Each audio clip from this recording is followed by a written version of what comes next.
राजीनामा मंजूर झालेला आहे, जल्लोष व्यक्त होत आहेत, काय सांगू? मी आज युवा शक्तीच्या समोर धर्मेंद्र प्रधान यांनी मजबुरीने राजीनामा दिलेला आहे. त्यांना माहित होतं की आज धर्मेंद्र प्रधान यांचा राजीनामा झाला नाही तर 3-4 दिवस हे आंदोलन चाललं तो मोदी यांना राजीनामा देण्याची वेळ आली असती, म्हणून मजबुरीने राजीनामा दिला. आज हा जल्लोष नाही आहे. आज जे 21 विद्यार्थी ज्यांनी नीटच्या परीक्षा कॅन्सल झाल्यानंतर आत्महत्या केल्या त्यांना श्रद्धांजली म्हणून काँग्रेस अमरावती शहर काँग्रेस कमिटीच्या तर्फे हे आज श्रद्धांजली कॅन्डल मार्च काढण्यात आलेला आहे. दुसरं आमची एक अजून मागणी आहे की ज्या लोकांवर लाठीचार्ज झाला आहे, जे विद्यार्थ्यांवर म्हणजे 20 तारखेला आणि 21 तारखेला त्यांना जे पोलीस त्याच्यात दोषी आहेत त्यांना सगळ्यांना निलंबित केलं पाहिजे. आणि हे जे मोदी सरकार आहे यांनी जे नीटच्या परीक्षेमध्ये जे पूर्ण घोळ करून ठेवला आहे त्याच्यात धर्मेंद्र प्रधान सुद्धा दोषी आहे.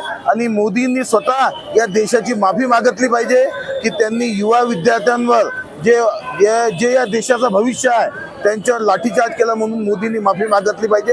त्याच्यासाठी आता हे काँग्रेसचं आंदोलन आहे. युवकांच्या अद्यापही काही मागण्या पूर्ण झाल्या नाहीत.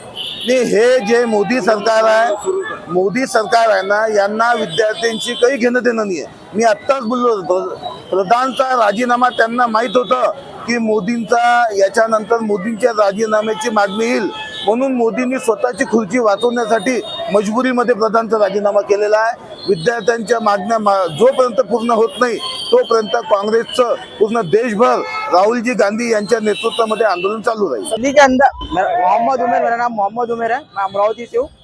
दिल्ली के अंदर जो जंतर मंतर पर बच्चों पे लाठीचार्ज हुआ नीट के मुद्दे को लेके हम उसका जाहिर निषेध करते हुए आज NSUI और युवा कांग्रेस अमरावती द्वारा कैंडल मार्च रखा गया और आज धर्मेंद्र प्रधान ने इस्तीफा दिया।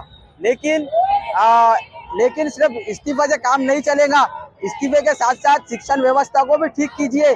और राहुल जी ने और NSUI और IYC ने पूरी ताकत से देश भर के अंदर इसके लिए आंदोलन किया और हमारी यही मांग है सरकार से, क्या शिक्षण व्यवस्था को कड़क कीजिए और जो नीट पेपर फूटी TET पेपर फूटी के दोषी है उन पर कड़क से कड़क कार्रवाई हो, ये हमारी मांगनी है NSUI अमरावती।